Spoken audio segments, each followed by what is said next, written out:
네, 할렐루야. 네, 사랑하는 성도님들, 예수 이름의 그 복음의 능력이 지금 우리 성도님들에게 능력이 되고 있으십니까? 아멘.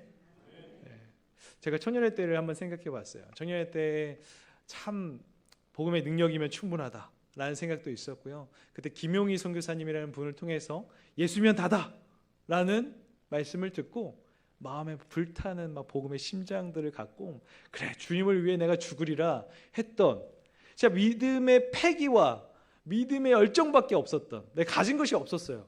그냥 그것만이면 충분하다라는 생각들이 있었고요. 또 함께 믿음의 길을 가기 위해서 정말 그 신학교에 입학한 우리 친구들과 함께, 그래 1907년도에 그 평양의 대부흥을 우리도 한번 꿈꿔보자 해서 어게인 2007, 100년 후에도 똑같은 부흥의 시즌을 기대하면서 막 진짜 전진했던 그 시즌들이 있었습니다. 좀 믿음 안에서 좀 내성적인 성향조차도 하나님께서 귀한 다니엘과 새 친구 같은 이들을 부어주셔가지고 막 진짜 복음의 열정 향해 나갔었어요. 그런데 지금 현재 오늘 말씀을 준비하면서 저를 돌아봤습니다. 정말 물불 안 가리고 내가 복음을 자랑스러워하며 나아가고 있는가? 복음이 자랑스럽습니다. 어찌 하나님께서 나 같은 이를 사랑하셔서 이렇게 말씀을 전하는 자로 평생을 하나님을 위해 살아갈 수 있는 이 자리를 허락하신 주님 찬양합니다. 그런데 가진 게 많아졌어요. 누리는 게 많아졌습니다. 형편을 살피게 되고 주변을 살피게 됩니다. 그러다 보니까 내가 마음껏 물불 안 가리고 자랑스러워하기보다는 어느덧 좀 비겁한 믿음을 보일 때도 있었구나라는 생각이 들었습니다. 성도님들은 어떠신가요? 우리가 가진 것 없고 할 때는 더 하나님 위해 나아가겠는데, 또 내가 가진 게 많고 지킬 게 많아지면 조금은 비겁해지는 것도 우리의 모습이 아닐까라는 생각이 듭니다. 오늘 로마서 이 말씀은요, 사도 바울에게 있어서 심장과 같은 서신입니다. 그냥 마치 로마서만을 위해서 사도 바울이 준비되었다고도 생각될 정도로 이 로마서에서 많은 서신들이 파생되죠. 오늘 로마서 1장 16절부터 17절은 또 로마서의 핵심 구절입니다. 이 핵심 구절을 통해서 우리가 바라기는 정말 이 사도 바울이 품었던 복음에 대한 열정, 복음을 자랑스러워했던 그 복음을 향한 좀 사자의 심장들을 우리가 다시 한번 점검하고 그 사자의 심장으로 바뀌어 끼는 우리 영촌교회가 되기를 간절히 소망합니다. 오늘 복음을 자랑스러웠던 그 복음의 하나님의 능력이 무엇인지 다시 한번 도전받는 귀한 시간 되기를 축복합니다. 로마서는 로마에 있는 교회들에게, 성도들에게 쓴 서신입니다. 그렇다면 왜 로마서를 지금 쓰고 있는가? 써야 되는 그 목적에 대해서 1절은 정확하게 말하고 있는데요. 1장 띄워주시면, 결국에는 자신이 사도로 부르심을 받았는데, 왜? 하나님의 복음을 위해 택함을 받은 사도예요. 즉 이 로마에 있는 교회의 성도들에게 이 서신을 쓰고 있는 이유는 복음을 전하기 위해서, 하나님의 복음을 전하기 위해 택함받은 내가 당연히 복음을 전하기 위해서 이 서신을 쓰고 있다는 것이죠. 그렇다면 그 복음은 무엇인가? 우리 2절부터 4절의 말씀 읽어보겠습니다. 읽겠습니다. 이 복음은 하나님의 선지자들을 통하여 아들에 관하여 성경에 미리 약속하신 것이라. 그의 아들에 관하여 말하면 육신으로는 다윗의 혈통에서 나셨고 성결의 영으로는 죽은 자들 가운데서 부활하사 능력으로 하나님의 아들로 선포되셨으니 곧 우리 주 예수 그리스도시니라. 아멘. 이 복음은 수많은 수식어들을 하고 난 뒤에 곧 우리 주 예수 그리스도시니라. 그러니까 복음은 이꼴 예수 그리스도예요. 그런데 그 예수 그리스도가 어떤 분이시냐? 하나님의 아들로서 우리를 위하여 대속하여 우리를 위하여 죽으셨고 우리를 위하여 부활하신 하나님의 아들. 우리가 그분이 아니셨더라면 우리는 그냥 죽어 없어질 정말 초라하고 수치스러운 존재임에도 불구했는데, 하나님께서 예수 그리스도 그분을 주셔서 우리가 영원한 구원을 얻은 백성이 되었다. 예수 그리스도, 그것만을 전하기 위해 이 서신을 쓰고 있다는 것입니다. 그런데 그렇다면 지금 로마에 있는 성도들이 예수 그리스도를 믿는 이유 때문에 어떠한 처지에 놓여져 있었을까요? 그들은요, 예수를 믿는다는 그 이유만으로 죽음, 협박, 손가락질, 놀림, 오해, 모함을 받고 있었습니다. 그들은 세 가지의 오해를 받았어요. 첫 번째는요, 음식을 나눠 먹어요. 또한 예수님의 흘리신 피와 찢기신 살을 기억하며 예배를 드린다고 합니다. 그래서 오해를 받았는데 사람을 잡아서 먹는다는 사이비 집단 오해를 받았습니다. 인육을 먹는다, 이런 오해까지도, 잔인한 단체다, 이런 오해를 받았고요. 두 번째는요, 남녀 간에 서로 존중하고 사랑합니다. 사랑하는 형제님, 사랑하는 자매님, 이러면서 불려요. 그 당시에는 남녀 차별이 엄청났잖아요. 여성을 인구의 어떤 수에 넣지도 않을 정도로 그런 차별이 있는데, 뭐 서로 존중할 뿐만 아니라 사랑한다 말하니까 이들은 좀 성적으로 문란한 단체다라는 오해를 받았고요. 또 유대교의 핍박을 받았습니다. 너희들이 하나님의 아들이라고 하면서 예수 그리스도라고 말하면서 하나님을 모독한다. 이들을 정말 유대교를 변질시킨다는 이유로 굉장한 핍박을 받았습니다. 그러니까 그 당시에 예수를 믿고 세례를 받는다는 것은요, 죽음을 각오한다, 이것입니다. 죽음, 목숨을 걸고 생명을 걸고 그들은 예수를 믿고 있었다는 것입니다. 사도 바울은 어떻습니까? 그 시대의 기독교 지도자죠. 얼마나 많은 핍박을 받았겠습니까? 죽을 고비를 수없이 넘겼고요, 수많은 핍박을 받았고요. 무엇보다 그는 감옥에 갇히기도 엄청 갇혔습니다. 인생의 말년이 로마의 한 감옥에서 쓸쓸하게 순교할 정도로 그의 인생은 초라했습니다. 왜요? 복음을 전한다는 그 이유 때문에, 예수 그리스도를 믿는다는 이유 때문에 그는 복음으로 인해 인생이 힘들어진 사람이었다는 것입니다. 이런 이야기를 들으면 많은 지금을 살아가고 있는 크리스천들은요, 그렇다면 오늘 우리가 이렇게 예배를 드릴 수 있고 찬양할 수 있고 예배의 성전이 있고 우리가 목숨을 걸고 믿음 생활할 것은 아니기 때문에, 그럼 로마서는 지금 이 시대에 우리들에게는 너무 동떨어진 말씀이 아닙니까? 저하고는 전혀 하나도 공감되지 않는데요? 라는 말을 하시는 분들도 계실 수 있죠. 근데 우리는 생각해야 돼요. 사실 이 세상 속에서 그리스도인으로 살아간다는 것은요, 굉장한 불이익과 불합리함과 불평등을 감수하셔야 됩니다. 우리는 이미 그런 세상 속에 살아가고 있고요. 우리는 코로나라는 이 시즌을 통하여서 세상의 입장을 보았어요. 우리가 그리스도인이라는 이유로, 교회를 다닌다는 이유로 많은 불이익을 당한 것, 성도님들은 기억하실 것입니다. 교회를 나가지 말 것을 종용당하기도 했고, 교회를 다닌다는 이유로 해고되는 사례들도 있었습니다. 우리는 믿는다는 이유 때문에, 복음 위에 서 있다는 이유 때문에. 그렇기 때문에 지금 형태와 어떤 강도가 변했을 뿐이지, 여전히 우리는 이 세상 속에서 복음을 믿는다는 이유로, 주님을 믿는다는 이유로 그렇게 우리는 불합리함을 당한다. 그렇다면 오늘 이 사도 바울의 입장, 그 험한 시대 속에서도 복음에 대한 입장을 가졌던 것처럼 우리는 그 태도를 배워야 한다라는 것이죠. 우리는 사도 바울의 입장이 어땠는지 16절의 말씀을 읽어보도록 하겠습니다. 읽겠습니다. 내가 복음을 부끄러워하지 아니하노니 이 복음은 모든 믿는 자에게 구원을 주시는 하나님의 능력이 됨이라. 먼저는 유대인에게요, 그리고 헬라인에게로다. 아멘. 사도 바울은 복음을 부끄러워하지 않았다. 그렇다면 복음을 자랑스러워했다. 그럼 우리도 어때야 되느냐? 우리도 복음에 대한 태도가 어때야 됩니까? 다음, 바로 복음을 자랑해야 됩니다. 복음을 자랑스러워하셔야 돼요. 근데 왜 사도 바울이 계속 이런 말을 하고 있느냐? 왜 부끄러워하지 않는다? 왜 이런 말을 하고 있겠어요? 복음 안에 세상적인 눈으로 보면 부끄러운 요소가 있었다는 겁니다. 자, 한번 보세요. 복음의 주체이신 예수 그리스도를 한번 살펴보십시오. 어떠십니까? 세상적인 시각으로 볼 때 내세울 게 하나도 없죠.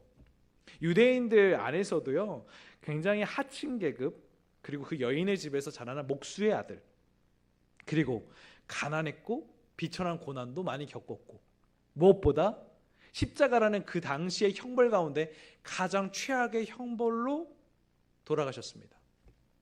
그러니까 예수 그리스도를 믿는다는 게 세상적인 관점으로 보면은, 너희들 믿는 그 예수 그리스도 별거 없네, 이런 평가를 받기에 있었다는 거죠. 근데 그에 반해서 로마 제국을 한번 보세요. 그들은요, 정말 어떤 최강의 제국, 최강의 부, 최강의 용맹함, 다른 모든 나라가 우러볼 만한 그런 나라였고요. 그 시민이었습니다. 또한 로마의 황제는요, 신 이상의 신이다 라는 평가까지 받아들일 정도로 추앙의 대상이었습니다. 그러니까 이 로마의 황제를 믿는 게 더 있어 보이지 않아? 이 세상을 살아갈 때 너희가 믿는 예수보다는 이 황제가 훨씬 대단해 보이는데? 라는 그런 요소들을 가지고 있었다는 거죠. 예수를 믿는데 어떤 예배를 드리는데 변변찮은 어떤 초소 하나 없었으나 이방 신들 또 황제를 숭배하는 그런 신전들은 가장 화려한 금은 보석으로 치장해 있었죠. 그러니까 보면 예수를 믿는다는 게 조금 부끄러워질 수도 있는 이런 상황에 있었다라는 것입니다. 또한 복음 자체가 가지고 있는 것이요, 바울이 전하는 건데 너무 단순해요. 너무 투박해요. 예수를 믿으면 너희는 구원을 받으리라. 이거밖에 없어요. 너무 단순하니까 오히려 세상 사람들이 보기에는 그 학문이, 그 진리가 없어 보이는 거예요. 그 당시 헬라 철학은요, 엄청 정교하고 엄청 뛰어난 화술을 가졌습니다. 헬라 철학을 공부한 이들은 최고의 학문을 공부했다라고 여겨질 정도로, 그렇다면 그 사람들이 말하는 것, 그 화려함, 우리는 이해할 수 없는데 그 화려함이 더 대단해 보이는 거죠. 근데 바울이 말하는 이 복음은 누가 들어도 너무 단순해요. 그러니까 오히려 자랑하지 못하게 되지 않냐라는 좀 이런 오해들을 받게 되는 거죠. 그런데 사랑하는 성도님들, 바울을 한번 보십시오. 바울은요, 로마의 시민권을 가지고 있었습니다. 가장 큰 위대한 제국의 시민이었어요. 자랑할 게 많죠. 또한 그는 그 당시에 가장 최고의 학문, 그 가장 최고의 학문 가운데서도 가말리알의 문화생이다. 그럼 이 시대로 말하면 하버드 대학의 학문을 공부하는데 하버드 대학 가운데서도 가장 최고의 교수의 제자였다. 내세울 게 너무 많았어요. 그런데 복음을 받아들이고 예수를 받아들이는 그 순간 사도 바울은 어떻게 말합니까? 자신이 가지고 있는 이것들이 배설물처럼 여겨졌다. 오직 복음만이 나의 능력, 하나님의 능력이 됨을 말했던 이입니다. 그러니까 이 사도 바울은 그 정도로 복음을 자랑했다라는 것이죠. 그러나 그 시대를 아무리 바라봐도 그렇게 복음을 자랑하기에는 쉽지 않았다. 부끄러운 요소들이 많았다는 것입니다. 근데 왜 사도 바울이 또 이렇게 당당하게 말했느냐? 결국 그 당시에 많은 성도들도 이 세상의 흐름 속에서 복음을 부끄러워했어요. 예수의 가치를 너무 몰랐습니다. 예수의 가치가 세상 그 어떤 것보다도 가치 있다는 것을 그들도 몰랐어요. 그러니 예수를 믿는다는 것을 숨기고 예수 그리스도의 그 모든 것들을 부끄러워하고, 또한 고난이 조금이라도 찾아오면은 그 고난을 감내하려고 하지 않았습니다. 그렇기 때문에 지금 사도 바울은 나는 부끄러워하지 않는다, 나는 자랑스럽다, 이 말을 한 것입니다. 저는 내가 복음을 전하면서 조금은 부끄러웠던, 조금은 당당하지 못했던 때가 언제였을까? 제가 아까도 말씀드렸듯이 대학교에 들어가서 열심히 복음을 전하는데 1학년 때는 아무것도 모르고 그냥 열정만 있어요. 그래서 이렇게 대학 들어가면은 뜨거운 열정을 가지고 갔다가 좀 식어서 졸업을 한다는 말이 있을 정도로 좀 이렇게 했는데 1학년 때 그래서 굉장히 많은 미션을 줍니다. 제가 이제 노방전도를 많이 계획하고 학교에서도 미션을 많이 줬는데, 그때 이제 숭실대, 뭐 서울교대 인근 학교들의 노방전도 막 찬양하고, 그 시절만 해도 이게 막 많이 허용되던 시기이고요. 학교에 막 들어가서 해도 아무도 제지하시는 분들이 없었습니다. 그렇게 했어요. 그런데 그 가운데 가장 어려웠던 미션은 바로 지하철 미션입니다. 지하철에 들어가서 한 칸 한 칸 찬양하면서 복음을 전하는 거예요. 지금은 상상할 수도 없는 일이지만 그때는 그렇게 했어요. 근데 하면은 응원하고 격려해 주시는 분들도 있지만 욕하고 꺼지라고 하는 분들도 많아요. 그럼 그런 말을 들으면 갑자기 마음이 많이 무너집니다. 막 얼굴은 시뻘개진 채로 찬양 막 기타 치는 친구들 있고, 그 친구 옆에서 저는 막 어디 눈을 돌리지 못해가지고 막 우왕좌왕했던 생각이 있는데, 그래서 막 가기 전에 다시 이제 거기서 모여가지고 야 그만하자, 못 해먹겠다 막 이렇게. 근데 또 열정이 있는 친구들 있잖아요. 아니야 그래도 끝까지 해야지. 이래서 끝까지 갔어요. 근데 제가 돌이켜 보니까 결국에는 복음이 자랑스러운데 내 자존심이 무너지는 거예요. 내 자존심이 복음보다 더 대단한가? 이번에 말씀을 준비하면서 지금은 어떤가? 이런 걸 좀 돌아보게 되는 것이죠. 사도 바울이 그것들을 좀 표현하고 있었던 것 같습니다.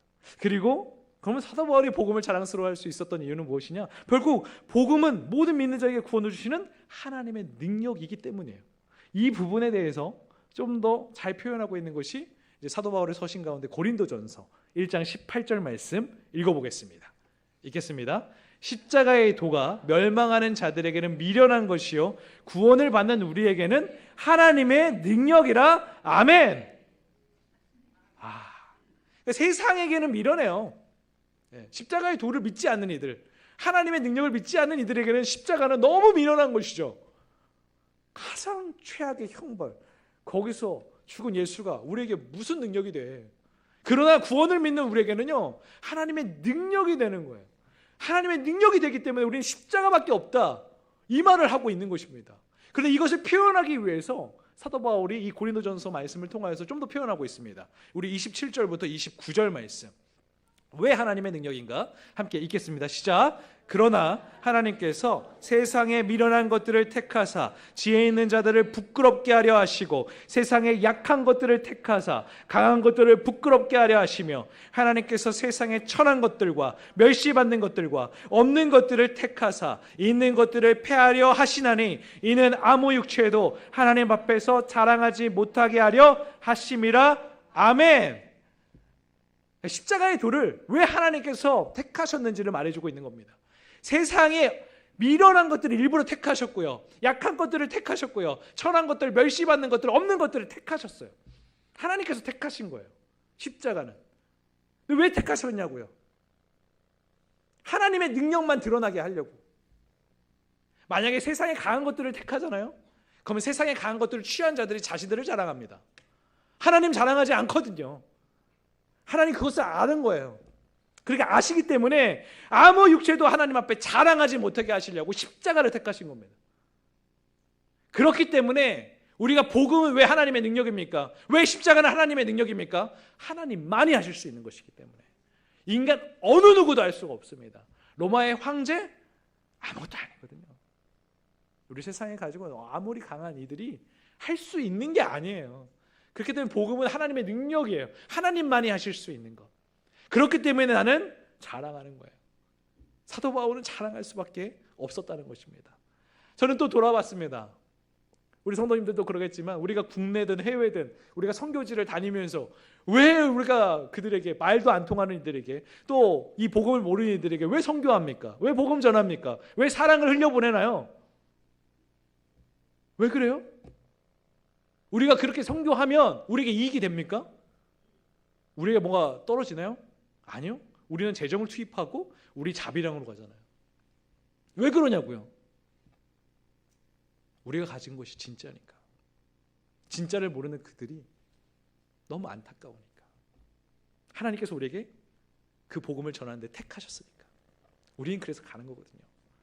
저도 한번 돌아봤어요. 제가 일본 선교 갔을 때 막 언어도 안 통하잖아요. 막 답답하기도 하고, 아무리 훈련을 가고 기도를 하고 왔어도 언어의 장벽은 너무나 큽니다. 그런데 어느 날 이 복음 안에서 하나가 되는 거예요. 언어가 잘 통하지 않는데도 이게 막 그 마음이 전해지기 시작하는 거예요. 그러니까 우리의 마음을 만지시고요, 하나님께서 그 땅 가운데 하나님의 하실 일들을 가르쳐 주세요. 그러니까 그때부터 점점 우리가 담대해지더라고요. 점점 이 복음을 전하는 게 너무나 행복하더라고요. 그리고 그 영혼들이 불쌍해지니까 이 진짜를 어떻게든 전해주려고 우리가 힘을 다하게 되더라는 겁니다. 그래서 우리가 이 복음을 자랑스러워해야 되는 거예요. 우리가 가진 것이 진짜니까.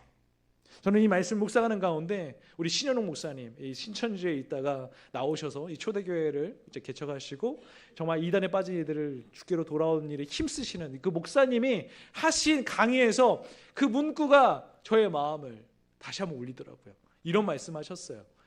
그리스도인들은 진짜를 너무 가짜같이 믿고 이단 세상에 빠진 이들은요 가짜를 너무 진짜처럼 믿는다는 거예요. 우리가 복음을 소유한, 하나님의 능력을 소유한 이들인데 너무 가짜처럼 믿는다는 거죠. 그래서 한때 유행했던 말들이 있습니다.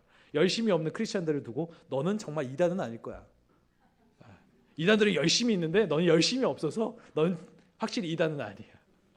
이런 말들까지 있을 정도로 어찌 보면 우리를 좀 풍자한 내용이죠.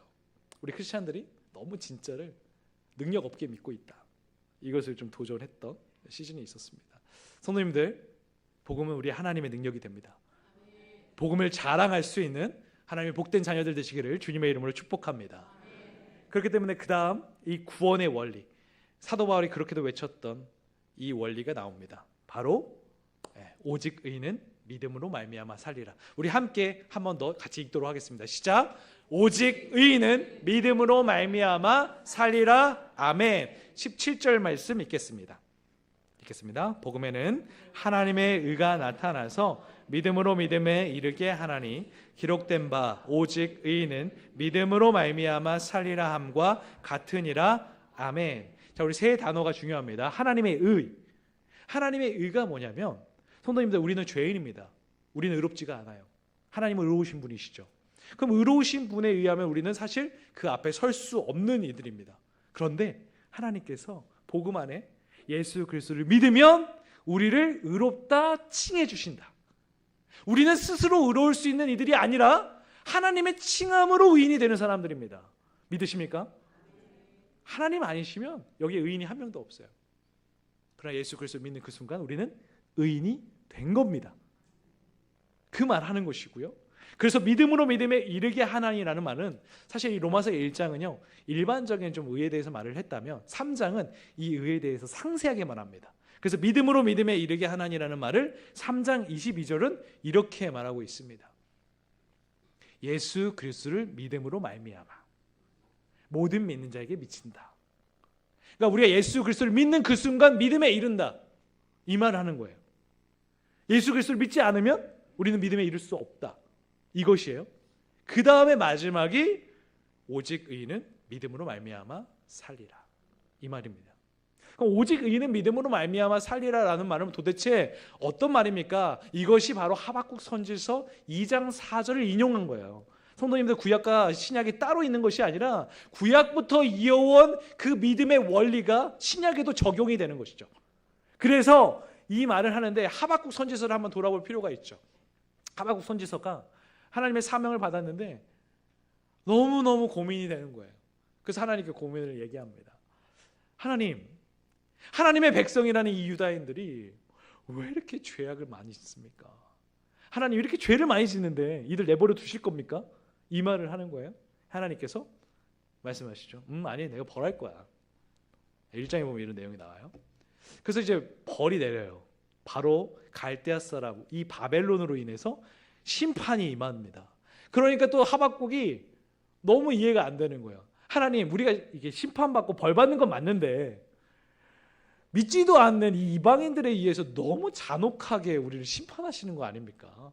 어떻게 이들을 사용하셔서 우리를 이렇게 벌할 수 있습니까? 라고 하니까 하나님께서 말씀하시죠. 내가 바벨론도 멸망시킬 거야, 이 말씀을 하시는 거예요.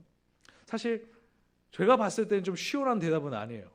그런데 하박국 선지자의 마음에 갑자기 평안이 찾아옵니다.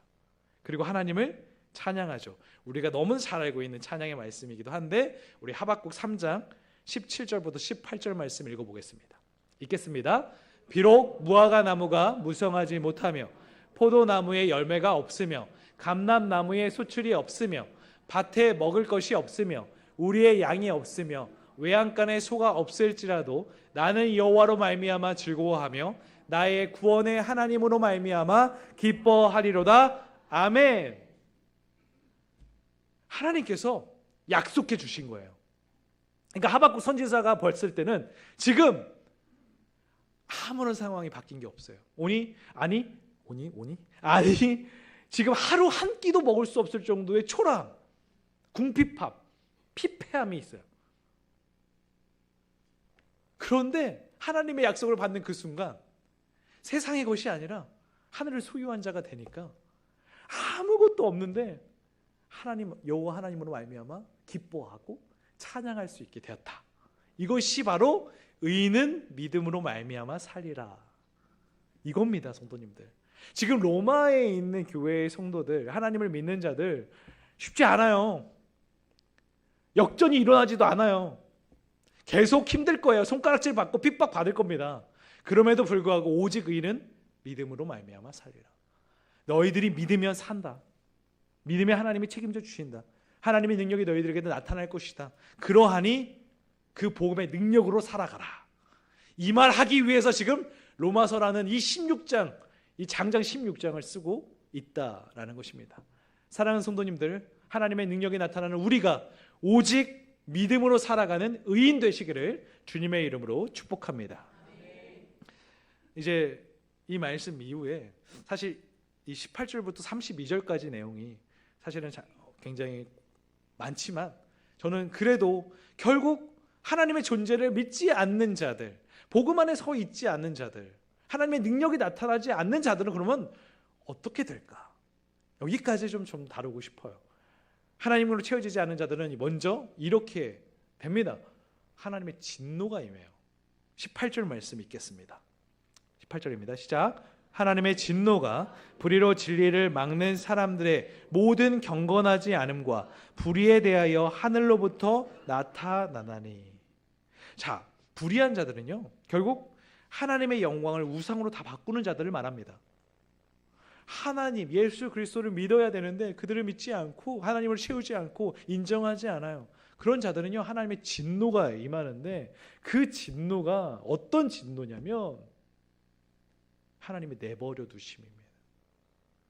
24절부터 계속 내버려 두신다라는 말인데요, 이것은요 결국 하나님께서 그냥 내버려 두시는데 이걸 교리적인 용어로 유기. 그러니까 성도님들, 가장 무서운 심판은요 하나님의 침묵, 하나님의 심판이 아니에요. 하나님의 혼내주심, 때리심, 채찍질 아니에요. 무관심이에요. 무관심. 어떤 연예인이 이런 말을 하지 않습니까? 악플보다 무서운 것은 무플이다. 모든 이들에게 기억되지 않는 것, 무관심이 가장 고통스럽다고 하잖아요. 오늘 하나님께서요 그런 존재를 믿지 않는 이들에게 그래 네 마음대로 해, 그리고 내버려 두시는 거예요. 어디에 내버려 두시냐? 먼저는요 정욕의 더러움에 내버려 두십니다. 우리 24절 말씀 한번 같이 읽겠습니다. 시작. 그러므로 하나님께서 그들을 마음의 정욕대로 더러움에 내버려 두사 그들의 몸을 서로 욕되게 하게 하셨으니. 성도님들, 더러우면 우리 어떻게 해야 돼요? 청소해야 되잖아요. 씻어야 하잖아요. 더러운 공간에 더러운 몸으로 있으면 어떠십니까? 그렇게 계속 있을 수 있어요? 없거든요. 그런데 이렇게 더러움에 망가진 채로 하나님 그냥 내버려 두시는 거예요. 자, 우리 26절과 27절 말씀도 한번 읽어보도록 하겠습니다. 읽겠습니다. 이 때문에 하나님께서 그들을 부끄러운 욕심에 내버려 두셨으니 곧 그들의 여자들도 순리대로 쓸 것을 바꾸어 영리로 쓰며 그와 같이 남자들도 순리대로 여자 쓰기를 버리고 서로 향하여 음욕이 부릴 듯 하며 남자가 남자와 더불어 부끄러운 일을 행하여 그들의 그릇됨을 상당한 보응을 그들 자신이 받았느니라. 아멘. 동성애를 다루고 있습니다. 동성애라는 것은요, 성도님들, 중요한 것은 자신의 욕심, 부끄러운 욕심으로 하나님의 순리를 하나님의 영리로 바꾼 겁니다. 제가 이제 동성애에 빠졌다가 회개하고 탈동성에서 목회자가 되신 목사님과 함께 교제를 하게 됐어요. 참 너무 많은 도전과 너무 많은 은혜를 받았는데 이분이 이제 저 자신의 욕심으로 이제 동성애를 하게 된 거죠. 그런데 잘못됐다는 것을 깨닫고 회개하고 목회자를 한 뒤에 성도님들, 저는 이분 때문에 이제 동성애에 대한 관점이 많이 바뀌었는데 반동성애가 아니라 탈동성애예요. 동성애를 탈출할 수 있도록 돕는 역할을 평생 하시다가 작년에 소천하셨어요. 목사님을 보면서 그러니까 이런 거죠. 우리가 동성애자를 미워하면 안 됩니다. 동성애라는 죄를 미워하는 거예요. 우리는 동성애자를 사랑으로 품어야 됩니다. 바른 길로 올 수 있도록 이끌어야 됩니다. 이들은 부끄러움 욕심에 그냥 내버려둠을 당한 채 창조 세계를 깨버린 정말 비참하고 수치스러운 몸으로 있을 수밖에 없는 거예요. 그렇기 때문에 우리는 동성애자들을 주의 길로 이끌어야 되죠. 복음의 능력으로 이끌어야 되죠. 그들을 미워하면 안 돼요. 죄를 미워하지 죄인은 사랑해야 돼요. 그분을 통해서 받은 은혜가 너무 커요. 성도님들, 도전하세요. 그들을 복음의 영역으로 끌고 오셔야 됩니다. 또한 상실한 마음대로 내버려 두시는데요, 한번 띄워주시면 이것은 제가 읽어드릴게요. 그냥 상실한 마음대로 내버려 두시는데 불의와 추악과 탐욕과 악의가 가득함, 시기, 살인, 분재, 사기, 악독이 가득한 수군수군하는 자, 비방하는 자, 미워하시는 자, 능욕하는 자, 교만하는 자, 자랑하는 자, 악을 도모하는 자, 부모를 거역하는 자, 우매한 자, 배약하는 자, 무정한 자, 무자비한 자라. 21가지의 악을 표현하고 있습니다. 기억하실 것은요, 동성애와 이 21가지 죄가 같다는 거예요. 차등이 없어요. 이 죄는 다 똑같아요. 뭐 동성애자만 더 죄인이다? 아니에요. 다 똑같은 죄입니다. 그런데 이대로 내버려 두세요. 하나님의 존재를 부정하고 예수 그리스도를 안 믿는 이들, 얼마나 비참한가요? 이들의 결말은 어떻습니까? 32절 띄워주시면 사형입니다. 우리는 복음으로 하나님의 능력된 우리는 어떤 영원한 생명, 너무나 차별된 삶을 살게 되는 것이죠. 성도님들, 그렇기 때문에 우리는 복음을 자랑스러워하고 복음 안에 머물러 있어야 하는 줄 믿습니다. 우리를 복음으로 채우고 복음의 능력, 하나님의 능력으로 살아가는 우리 영천교회 온 성도님들 되시기를 주님의 이름으로 축복합니다. 말씀을 마치겠습니다. 마지막 한 구절을 함께 나누고 싶은데요, 마가복음 8장 말씀 함께 띄워주시면 같이 큰 목소리로 함께 읽도록 하겠습니다. 시작. 누구든지 이 음란하고 죄 많은 세대에서 나와 내 말을 부끄러워하면 인자도 아버지의 영광으로 거룩한 천사들과 함께 올 때에 그 사람을 부끄러워하리라. 아멘. 우리가 하나님을 부끄러워하면, 우리가 십자가를 부끄러워하면 하나님도 우리를 부끄러워하세요. 그런데 우리가 복음을 자랑스러워하면 하나님이 우리를 자랑스러워하십니다. 어떤 인생을 살아가고 싶으십니까?